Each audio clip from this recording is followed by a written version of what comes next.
ओम श्री गणेशाय नमः। श्री शिव महापुराणे द्वितीयायां रुद्र संहितायां द्वितीय सती खंडे अथ सप्तत्रिंशोऽध्याय। हिंदी अनुवाद। ब्रह्मा जी ने कहा, महाबली वीरभद्र संपूर्ण आपत्तियों को दूर करने वाले शिव जी का मन में स्मरण करके विष्णु के साथ युद्ध करने के लिए तत्पर हो गए। सभी शत्रुओं का विनाशक वह उत्तम रथ पर चढ़कर परम अस्त्रों को ग्रहण कर सिंह के समान गरजने लगा। इधर विष्णु ने भी पांचजन्य नामक अपने शंख को बजाकर अपने पक्ष वालों को मानो प्रसन्न किया। उस शंख ध्वनि को सुनकर वे देवता जो युद्ध से भाग गए थे शीघ्र वहां पुनः चले आए और वीरभद्र के गणों के साथ इंद्र आदि लोकपाल संघात करके युद्ध करने लगे। सिंह गर्जना करते हुए शिवगणों और लोकपालों का वह भयंकर द्वंद्व युद्ध होने लगा। नंदी से इंद्र, अग्नि अश्मा से बलि, कुष्मा पटी से कुबेर युद्ध करने लगे। उस समय 100 पर्व वाले व्रज से इंद्र ने नंदी को घायल कर डाला और नंदिनी ने त्रिशूल से इंद्र की छाती फाड़ डाली। इस प्रकार दोनों बलवान बड़े उत्साह से आपस में युद्ध करने लगे। अनेक प्रकार से परस्पर जीतने की इच्छा से वे दोनों युद्ध करने लगे। अत्यंत क्रोध युक्त अग्निदेव ने शक्ति से अश्मा को पीटा। उसने भी बड़े वेग से तेज धार वाले शूल से अग्निदेव पर प्रहार किया। अपने गण के मुखिया महालोक ने शिव जी का स्मरण कर प्रसन्नता से यम के साथ भयंकर युद्ध किया। बलवान चंड ने आकर दिव्य अस्त्रों से निरृति को आश्चर्यचकित करते हुए उसके साथ युद्ध किया। महाबली मुन ने दिव्य अस्त्रों को लेकर उसे चकित करते हुए उसके साथ युद्ध किया। वायुदेव ने अपने तेजस्वी अस्त्र से भृंगी को आहत किया और प्रतापी भृंगी ने त्रिशूल से वायु पर प्रहार किया। वीर कूष्मापति आदर से हृदय में महेश्वर का ध्यान करके कुबेर के साथ युद्ध करने लगा। भैरवी नायक ने योगिनी चक्र सहित होकर देवताओं को चयेर फाड़ कर उनका रक्तपान कर डाला। क्षेत्रपालों ने देवताओं को खा लिया। महाकाली ने उन देवताओं को फाड़कर उनका बहुत सा रक्तपान कर डाला। उसके बाद महान तेजस्वी विष्णु उनके साथ लड़ने लगे और उन्होंने 10 दिशाओं को जला देने वाला चक्र उनके ऊपर फेंका। क्षेत्रपाल वेग से आते हुए चक्र को देखकर वहां आकर उस चक्र को निगल गया। दूसरों के नगर को जीतने वाला विष्णु ने अपने चक्र को निगला हुआ देखकर उसके गले को मसल कर शत्रु के मुख से चक्र उगलवा लिया। संसार के एकमात्र रक्षक महाबली भगवान विष्णु अपने चक्र को लेकर अनेक शस्त्रों को धारण करने वाले शिवगणों के साथ लड़ने लगे। उत्साह से उनके साथ विष्णु भगवान युद्ध करने लगे और वे भी अनेक प्रकार के अस्त्रों को भगवान के ऊपर फेंक कर युद्ध कर रहे थे। इधर से भैरव आदि शिवगण भी विष्णु के साथ साहस के साथ अनेक अस्त्रों को लेकर क्रोधित होकर युद्ध कर रहे थे। इस प्रकार उनके भयंकर युद्ध को देखकर अत्यंत शक्तिशाली विष्णु ने लौटकर पुनः उनसे युद्ध प्रारंभ कर दिया। उसके बाद क्रोधान्वित होकर महान तेजस्वी विष्णु ने वीरभद्र के साथ युद्ध किया। तब भद्र और विष्णु भगवान के बीच रोमांचकारी युद्ध हुआ। विष्णु के योग बल से उसके शरीर से असंख्य शंख चक्र गदा हाथ में लिए भयंकर वीर पैदा हो गए। विष्णु के समान पराक्रमी वे भी वीरभद्र को डांटते हुए उसके साथ युद्ध करने लगे। उन सब को इस वीरभद्र ने शिव जी का स्मरण कर शूल के प्रहार से मार डाला। तदंतर इस बलवान वीरभद्र ने युद्ध भूमि में विष्णु की छाती पर त्रिशूल का प्रहार किया। उस प्रहार से एकाएक विष्णु भगवान युद्ध भूमि में मूर्छित हो गए। तब प्रलयकार की अग्नि से सदृश तीनों लोगों को जलाने वाला एक आश्चर्यजनक तेज उत्पन्न हुआ जिससे वीर भी डर गए। क्रोध से लाल आंखें करके विष्णु भगवान हाथ में चक्र लेकर पुनः युद्ध करने के लिए खड़े हुए। प्रलयकार के सूर्य के समान तेजस्वी उनके उस चक्र को वीरभद्र के प्रति शुभ प्रभु शिव ने जड़ बना दिया। महामुनि माया के स्वामी महाप्रभु शिव के प्रभाव से विष्णु भगवान द्वारा हाथ में लिया हुआ वह चक्र जड़ की भांति पड़ा रहा। उसके बाद विष्णु जीवन स्वामी वीरभद्र से बातचीत करते हुए वैसे खड़े रह गए और जैसे पहाड़ खड़ा होता है। हे नारद, जब विष्णु भगवान को वीरभद्र ने स्तंभ कर दिया तब यज्ञ रक्षक विष्णु ने स्तंभन से मुक्ति दिलाने वाले मंत्र का जाप किया। हे नारद, स्तंभन से मुक्त होकर रमापति विष्णु ने क्रुद्ध होकर अपना धनुष बाण उठाया। हे नारद, वीरभद्र ने अपने 3 बाणों से उनके शार्ग धनुष को अपमानित कर उसके 3 टुकड़े कर दिए। तब आकाशवाणी द्वारा समझाने पर विष्णु ने वीरभद्र को अजय समझा। अंत उन्होंने यज्ञ भूमि से अंतर्ध्यान होने का निश्चय किया। सती के आत्मदाह के असह दुष्परिणाम का स्मरण करके स्वतंत्र सर्वेश शिव जी का स्मरण करके विष्णु अपने गणों के साथ अपने लोक को चले गए। मैं पुत्र दक्ष की चिंता से चिंतित होकर अत्यंत दुख के साथ सत्यलोक चला आया और सोचने लगा कि अब मैं क्या करूं। जब वहां से मैं और विष्णु चले आए तब शिव जी के गणों ने देवताओं तथा मुनियों को जीत लिया और उन्होंने यज्ञ का विध्वंस कर डाला। ये देखकर मृग रूप धारण कर ये यज्ञ वेद देव वहां से भयभीत होकर भाग गए। उस यज्ञ को मृग रूप धारण कर आकाश की ओर भागता हुआ देखकर वीरभद्र ने उसे पकड़कर उसका सिर काट दिया। तब प्रजापति धर्म कश्यप अरिष्ट नेमि बहुपुत्र मुनीश्वर अंगिरा मुनि तथा कृशाशव इन सब को पकड़कर इनके सिर पर चरण प्रहार किया। देव माता सरस्वती की प्रतापी वीरभद्र ने अपने हाथ से नाक काट ली। उसके बाद और देवताओं को भूमि पर गिराकर क्रोध के कारण उनके पेड़ फाड़ डाले। वीरभद्र का प्रमुख देवताओं तथा मुनियों को मारने पर भी क्रोध शांत नहीं हुआ। वह नागराज की भांति फुंकारता ही रहा। जंगली प्राणियों के विनाशक सिंह की भांति वीरभद्र अपने शत्रुओं का विनाश करने के बाद भी चारों दिशाओं की ओर प्रतिक्षण देख रहा था कि कौन कहाँ है। तब तक प्रतापी मणिभद्र ने भृगु जी को पैर से दबोच कर उनकी दाढ़ी नोच ली। चंड ने शीघ्रता से पूषा के दांत उखाड़ लिए, क्योंकि जब शिव जी को शाप दिया गया था तब ये दांत दिखाकर हंस रहा था। नंदी के ने क्रोध से भक्त के दोनों नेत्र निकाल लिए, क्योंकि इसी ने शाप देते समय आंख से इशारा किया था। स्वधा स्वाहा दक्षिणा मंत्र तंत्र जो भी वहां थे उन सब पर गण नायकों ने प्रहार किया। क्रुद्ध होकर शिवगणों ने उस वितान नामक अग्नि पर पुरीश की वर्षा कर दी। उस यज्ञ की शिवगणों ने दुर्गति कर डाली। बलि वीरभद्र के भय से दक्ष अंतर्वेदी में छिप गया जाए जानकर वीरभद्र उसे बलपूर्वक ले आया। इसके कपोल को पकड़कर तलवार से इसका सिर काटना चाहे, किंतु वह योग के प्रभाव से नहीं कट सका। शस्त्र तथा अस्त्रों द्वारा उसके सिर को ना काटने योग समझकर उसकी छाती पर चढ़कर हाथों से नोच डाला। गणनायक वीरभद्र ने शिव वैरी उस दक्ष के सिर को अग्निकुंड में डाल दिया। उस समय वीरभद्र हाथ से त्रिशूल को घुमाते हुए शोभित हो रहा था। युद्ध की संवर्त नामक आग पर्वत के समान इसे क्रोध से जलाने लगी। इस प्रकार वीरभद्र ने सरलता से इन सबको क्रोधित होकर जलती हुई आग में पतंगों की भांति जला डाला। उसके बाद जब वीरभद्र ने देखा कि दक्ष आदि सब जल गए हैं तो वह जोर से खिलखिलाकर हंसा। उसका अट्टहास शब्द तीनों लोक में गूंज गया। उसके बाद वीरता की शोभा से सुशोभित गणों सहित वीरभद्र के ऊपर नंदवन के फूलों की वर्षा होने लगी। चारों ओर शीतल मंद सुगंध युक्त हवाएं बहने लगी और देवलोक में उसी समय धुंदुभियां बजने लगी। सूर्य की भांति अंधकार का विनाश कर वह वीर अपने उद्देश्य की पूर्ति करके कैलाश चला गया। अपने कर्तव्य का पालन करने वाले वीरभद्र को देखकर शिव जी का मन प्रसन्न हो गया। तब उन्होंने वीरभद्र को वीरगणों का अध्यक्ष बना दिया।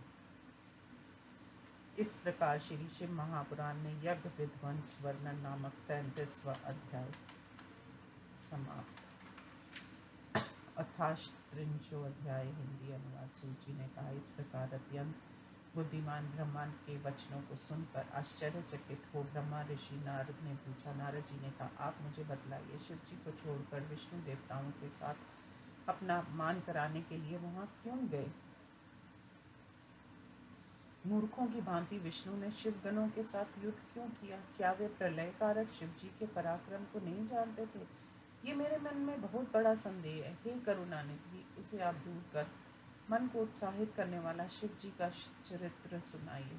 ब्रह्मा जी ने कहा, हे ब्राह्मण श्रेष्ठ, शिव जी के उस उत्तम चरित्र को तुम प्रेम पूर्वक सुनो जो पूछने वाले के संदेहों को दूर कर देता है।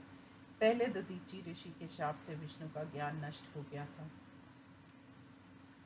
श्रुव के सहायक वे दक्ष के यज्ञ में गए थे। नारद जी ने कहा, मुनिवर, दधीचि ने विष्णु को किस लिए शाप दिया? उसके सहायक विष्णु ने कौन सा अपकार किया था? ब्रह्मा जी ने कहा, उन दिनों एक महान तेजस्वी राजा श्रुव उत्पन्न हुए थे। वे महाप्रभु मुनिवर दधीचि के मित्र थे।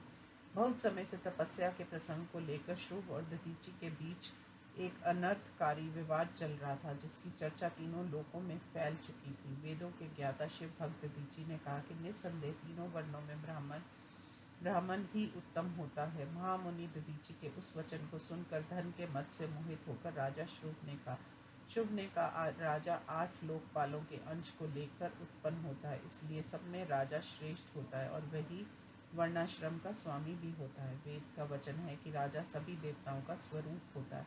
इसलिए हे मुनिवर, वह श्रेष्ठ मैं ही हूँ, इसलिए ब्राह्मण से बड़ा राजा तो होता है, ऐसा च्यवन को समझना चाहिए और उसका अपमान नहीं करना चाहिए। देव तुम्हें मेरी पूजा करनी चाहिए।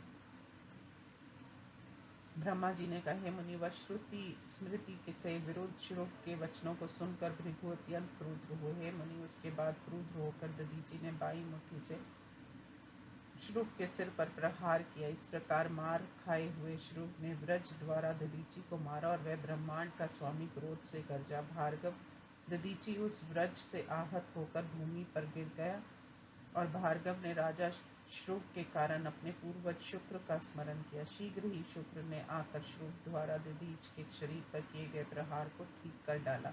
शिव भक्तों में प्रमुख और मृत्युंजय विद्या के प्रवर्तक शुक्र ने दधीच के शरीर को पहले की भांति ठीक कर दिया। शुक्र ने कहा, हे प्रवेय दधीच, मैं सर्वेश्वर शिव जी की पूजा करके वैदिक महामृत्युंजय मंत्र का तुम्हें उपदेश करता हूँ। हम तीनों लोकों के तीनों मंडल के साथ तीनों गुणों के स्वामी शिव जी का पूजन करते हैं। 3 तत्व वाले, 3 अग्नियों वाले, 3 लोकों वाले तथा 3 बाहुओं वाले, जो तीनों देवता में महान है, त्रिगुणात्मक, सभी प्राणियों में सब जगह सुगंधित और दृष्टि को बढ़ाने वाले हैं। वे सभी इंद्रियों में, देवों में, गणों में उस प्रकार बलवान हैं जिस प्रकार पुष्पों में सुगंध होती है। इस प्रकार वे देवताओं के स्वामी हैं। हे सुव्रत त्रिवर, वह प्रकृति तथा पुरुष के योग से पुष्टिकारक है और महत से लेकर विशेष तक का विकल्प उसी से होता है।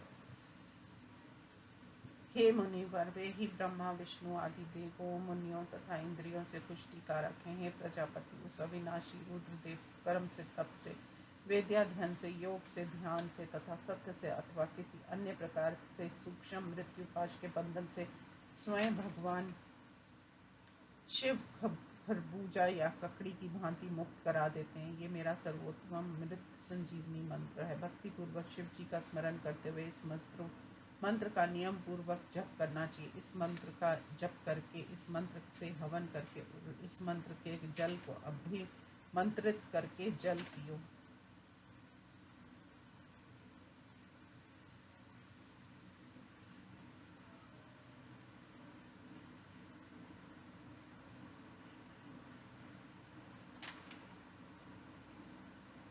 शिव जी के पास बैठकर उनका ध्यान करो, फिर मृत्यु का भय नहीं होता। न्यास आदि द्वारा शांति चित्त होकर भक्त वत्सल शिव जी की पूजा करे।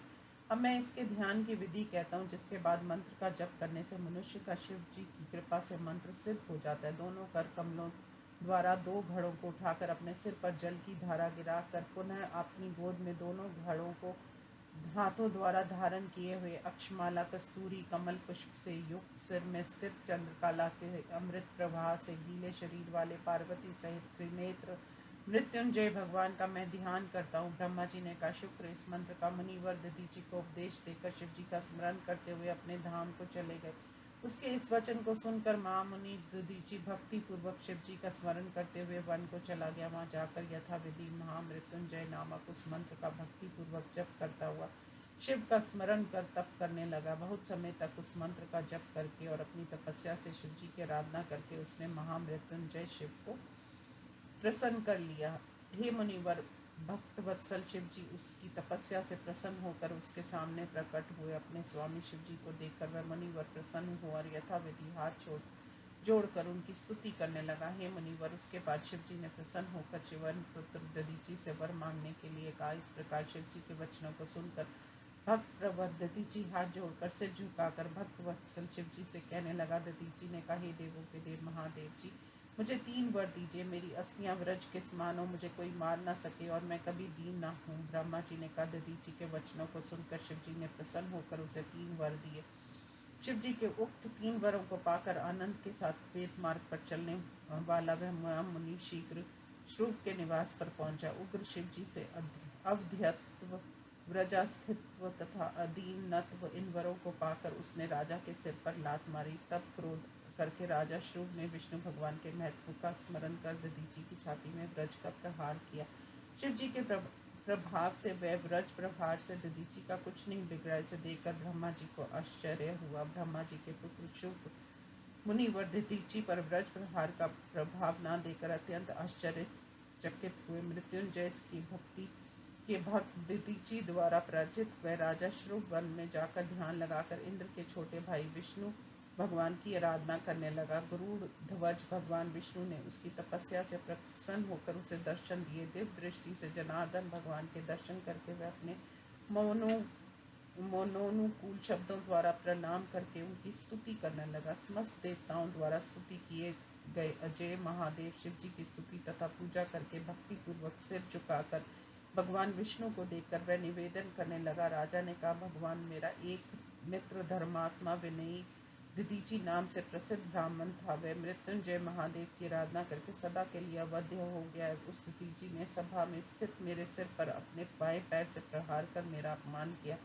और उसने घमंड से कहा कि मैं मृत्युंजय से वर प्राप्त किया, अंत में किसी से नहीं डरता। ब्रह्मा जी ने कहा, विष्णु भगवान शिव जी के अतुलनीय प्रभाव का स्मरण करके और महात्मा दधीची की अवध्यता को जानकर ब्रह्मा के पुत्र श्रुव से विष्णु ने कहा, हे राजेंद्र, ब्राह्मणों को थोड़ा भी भय नहीं होता है। राजन, विशेषकर शिव भक्तों को तो किसी प्रकार का भय नहीं होता है।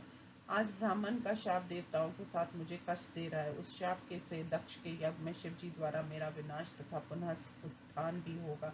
हे राजेंद्र, इसलिए मिलकर दधीची से तुम्हें विजय दिलाने के लिए प्रयत्न करता हूँ, किंतु यज्ञ पूर्ण नहीं होगा। कृष्ण भगवान के उक्त वाक्य को सुनकर श्रुव ने उसे स्वीकार कर लिया और विष्णु भगवान भी उसके कर्म को करने के लिए वहीं रुक गए। इस प्रकार श्री शिव महापुराण में श्रुव दधीची विवाद वर्णन नामक 38वां अध्याय समाप्त। ओम नमो शिवाय।